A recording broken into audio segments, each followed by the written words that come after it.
कल एक मित्र ने मुझसे पूछा कि बहुत लोग ये बात करते हैं, क्लेम भी करते हैं कि हम आपको परमात्मा की याद में जीना सिखा देंगे। तो क्या ये इतना सरल है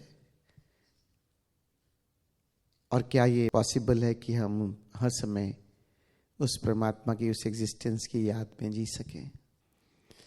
मैंने उससे कहा कि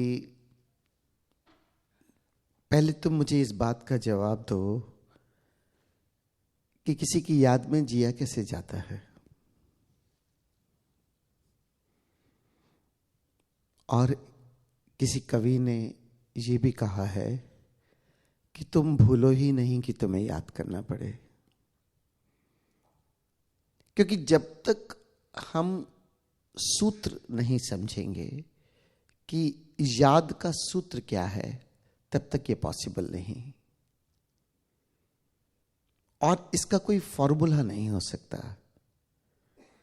कई लोगों ने फॉर्मूला निकालने की कोशिश की, 2 बार ये करो, 3 बार ये करो, लेकिन मेरे देखे कोई सफल नहीं हुआ। कारण सिर्फ और सिर्फ इतना है कि प्रेम का कोई फॉर्मूला नहीं होता। प्रेम होता है तो होता है, नहीं होता तो नहीं होता। और जब तक प्रेम नहीं होगा तब तक किसी की याद में जिया कैसे जा सकता है?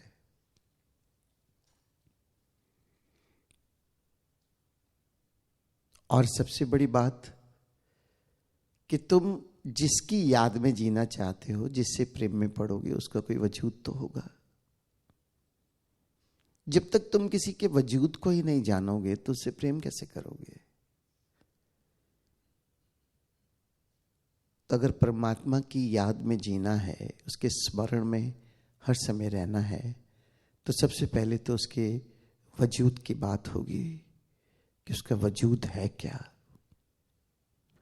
गौड़ी भक्ति करने वालों ने परमात्मा की कोई ना कोई आकृति बना दी, किसी देवी देवता के रूप में या इष्ट के रूप में। लेकिन जब आकृति बना दी तो क्या वो सिर्फ उस आकृति में समाया है? एक तरफ तो जिन्होंने जाना ये कहा कि वो असीम है, अनंत है। अगर वो असीम है, अनंत है, तो क्या उसकी कोई आकृति हो सकती है?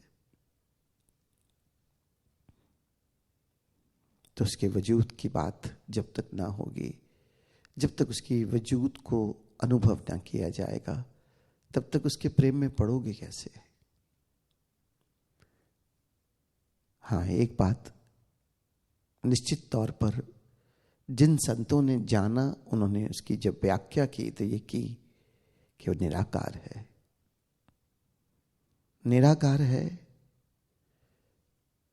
और निराकार अनंत और असीम हो सकता है। तो सबसे पहले तो उस निराकार का अनुभव करना होगा, तभी उसके प्रेम में पड़ा जा सकता है। फिर कई संतों ने कहा कि हमारे भीतर आत्मा है, वही परमात्मा का अंश है। अनुभव भी किया। तो अगर हमारे भीतर जो आत्मा है वो परमात्मा का अंश है, इसका मतलब हमारे भीतर ही परमात्मा आत्मा के रूप में है। तो अगर वो निराकार है चारों तरफ, तो हमारे भीतर भी उसका रूप तो निराकार का ही होगा। तो अर्थ तो ये निकलता है कि आत्मा भी निराकार है और परमात्मा भी निराकार है। आत्मा भी ये आकाश के रूप में है और परमात्मा भी आकाश के रूप में है।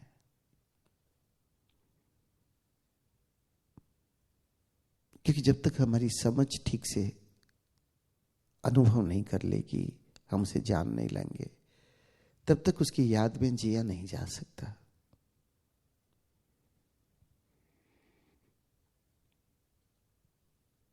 और ओशो ने एक बात और स्पष्ट कर दी कि सर्वप्रथम परमात्मा की अनुभूति अगर होगी तो अपने ही भीतर होगी। तो यहां भी ये बात स्थापित हो जाती है कि वो आत्मा परमात्मा का ही रूप है।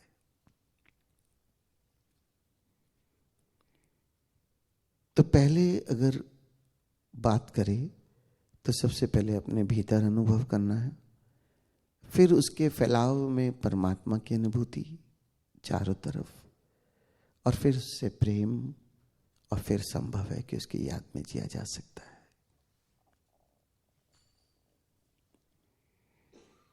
तो उस आत्मा का अनुभव सबसे पहले जरूरी है, और फिर उसके फैलाव में उस परमात्मा की अनुभूति जरूरी है, और फिर उसकी मौजूदगी को महसूस करते हुए तभी संभव है कि हम उसके प्रेम में जी सकते हैं। और जब प्रेम हो जाएगा तब ये संभावना है न विसरोते न याद आओ, कि तुम भूले ही नहीं कि तुम्हें याद करना पड़े, और फिर निरंतर उस परमात्मा की अनुभूति जब चाहो तब अपने भीतर उसे अनुभव करते हुए बाहर उसके फैलाव को अनुभव किया जा सकता है। कई लोगों ने और भी बड़ी भूल की, और वो भूल क्या की कि सिर्फ परमात्मा को चारों तरफ अनुभव करो और देखो कि वो अनुभव में आ जाएगा। जब तक अपने भीतर पहले उसे अनुभव नहीं करोगे, उसके साथ तो उसके फैलाव की अनुभूति की जा सकती है, लेकिन अपने भीतर छोड़कर उसकी चारों तरफ अनुभूति कभी संभव नहीं है। इस बात को भी ठीक से समझ लेना, क्योंकि जैसे ही स्वयं को छोड़ते हो मन घेर लेता है, विचार घेर लेते हैं। प्रयोग करके देख लेना। अपने आप को भूलते हो तो उसका स्मरण नहीं हो सकता, अपने स्मरण के साथ उसका स्मरण हो सकता है, अपने एहसास के साथ उसका एहसास हो सकता है, क्योंकि उसकी जड़ें हमारे भीतर आत्मा के रूप में है। आत्म स्मरण के साथ प्रभु स्मरण बहुत सरल है, आत्म विस्मरण के साथ प्रभु स्मरण इम्पॉसिबल है। और जब तक ये अनुभव नहीं करोगे तब तक उसकी याद में नहीं जिया जा सकता। One of the friend asked me that how to live in this remembrance of this cosmic, or the remembrance of the existence. I replied, number one, that what is the definition of the existence? You must understand what is the existence, and existence is what exists. And what exists, if you don't experience that, there is impossible to live in remembrance of the existence. And in which form?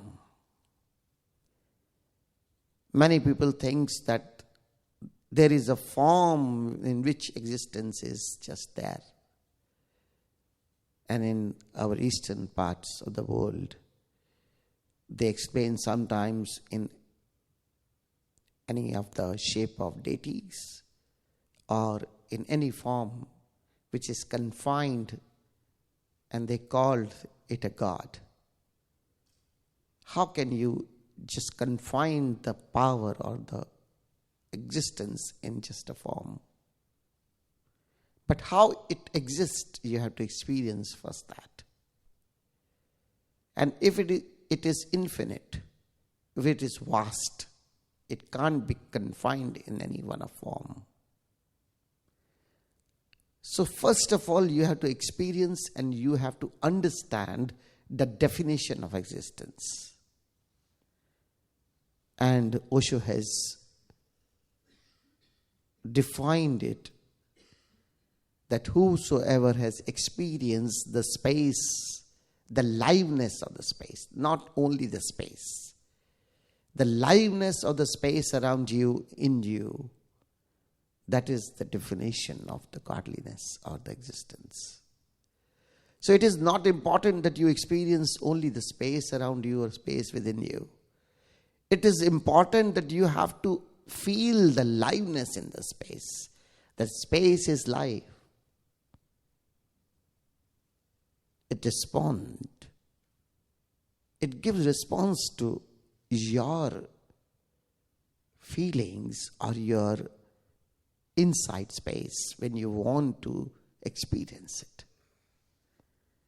And once you experience the existence as a space, the liveness of the space, then only it is possible that you fall in love with this.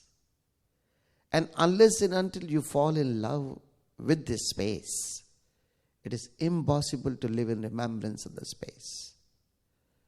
So first important is to experience it.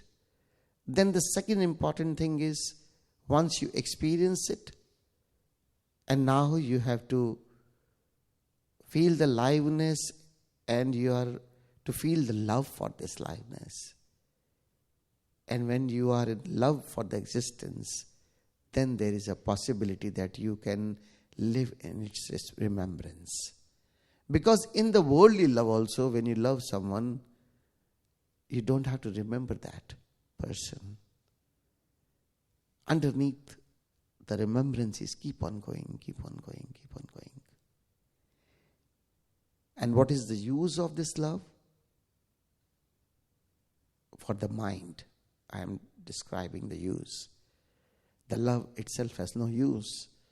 But still, if you talk about the satisfaction of the mind, that why you have to be in love for the existence, why you have to be in remembrance of the existence, because when you are continuous remembering the existence or the divine or its presence around you, then the life of quality changes. Then you can't be the same. Then even after the death, the space will be there.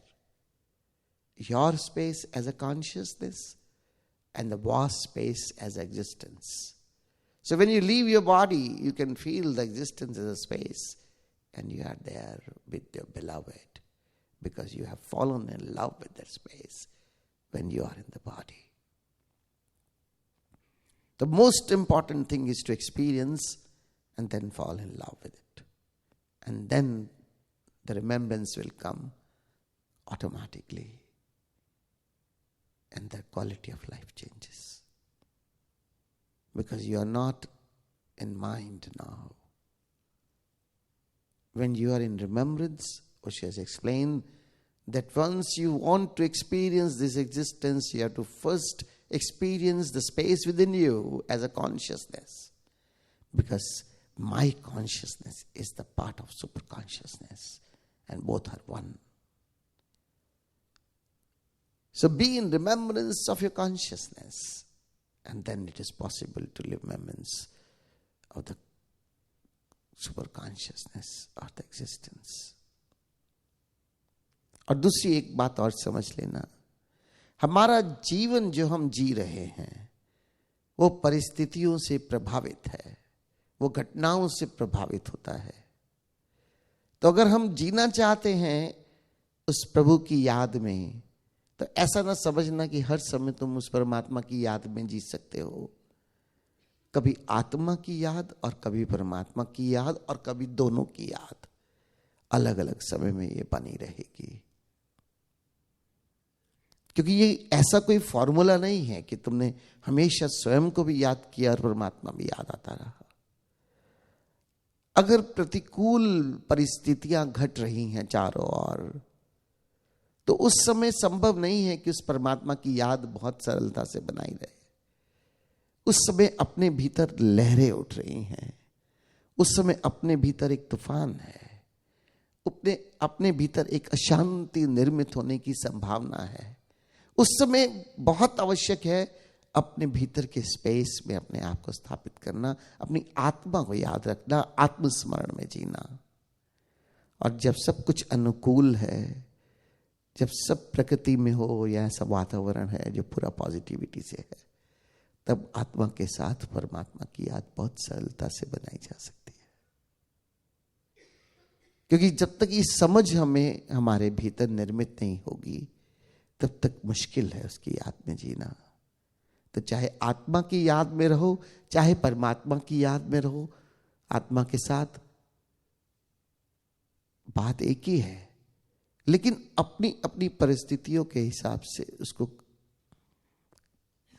परिवर्तित करते चले जाना. याद बनी रहेगी। याद है तो आबाद है, किसी शायर ने कहा है। And one more thing you have to understand. When to live in the remembrance of your consciousness and when to live in the remembrance of your consciousness with the superconsciousness. Both are same. Both the spaces are the same, because space, the inner space, is just a part of this space around you. My consciousness is the part of superconsciousness. But once the environment which is not favorable, because incidents are not in my hand. Incidents keep on happening. The atmosphere around me keep on changing accordingly. So the best thing is when the existence you want to feel as a consciousness, and when you feel the existence as the consciousness and the superconsciousness both. This depends on the circumstances and the incidents. When the incidents around you are not so favorable, then better to be in the remembrance of your consciousness only. And when the circumstances are very favorable around you, then you can be in the remembrance of the consciousness with superconsciousness. So sometimes alone the consciousness and sometimes both. This you have to understand, that this will keep on changing and happening in the day as the situations changes. So can't think that all the time you can live with this remembrance of the superconsciousness or the cosmic. You have two spaces, space within you and space around you. Space within you as a consciousness and space around you as a superconsciousness. And both are one. My body is a translucent. The space within me and the space around me are one. You can feel the oneness with the both spaces, or you can feel the space confined in your body as a consciousness. This all you have to do it intelligently. हमारी ये जो काया है, ये छन्नी की तरह है. हमारे भीतर का आकाश और हमारे चारों तरफ का आकाश एक ही है. या कहो कि हमारी शरीर एक कांच के कमरे की तरह है.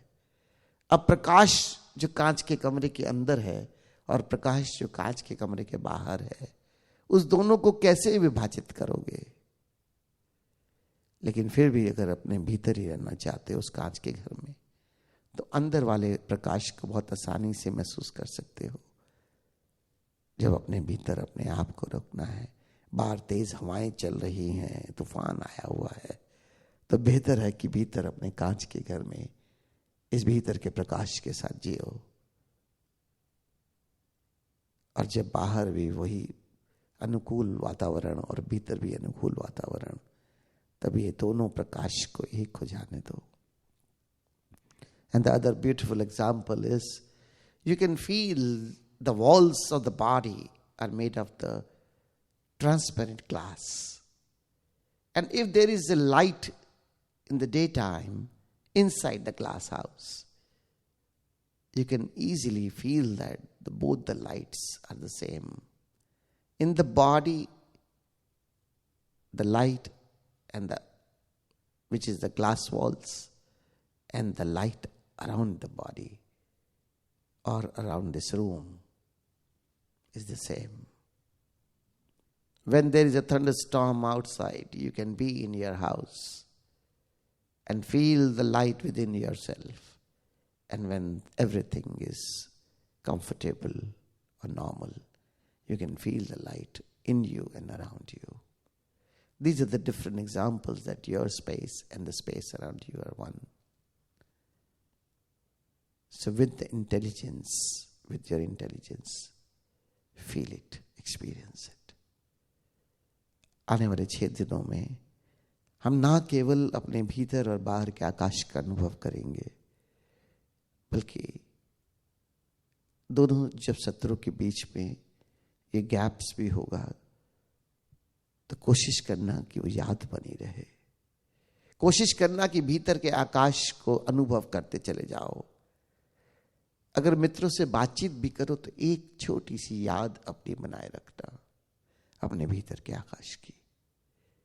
और इन 6 दिनों में हम जब ये प्रयास करेंगे, तब संभावना है कि जब हम यहां से लौट कर जाएं तो संसार में कुछ भी करो, बस थोड़ी भीतर की याद बनी रहे। और जब अकेले हो तो भीतर की याद के साथ चारों तरफ की याद भी बनी रहे। So in these 6 days, we'll keep on experiencing the space within us and the space around you. And in between the sessions, try to live in remembrance of your inner space. So that once you when go back from this, after 6 days in the world, so that you should have, because you have practiced here for 6 days, you should have the habit of living like this. That all the time the remembrance of yourself, your inner space is at least the maximum time it can happen in the day. And you will feel how the life changes with this, and the life transforms. And all the peace and bliss and compassion and love you are full of that qualities, because that are the qualities of the consciousness and the existence. Because you have the strong connection with that space. So that will reflect in your day-to-day living. और जब यहाँ से जाओगे, इसी याद के साथ जीवन में संभावना है कि आपके रूपांतरण घटित हो जाए। और जब वो रूपांतरण घटित होगा तो आपका जीवन पूरा प्रेम, करुणा, शांति से भरपूर होगा। और फिर जीवन सही मायने में एक दिव्य जीवन होगा।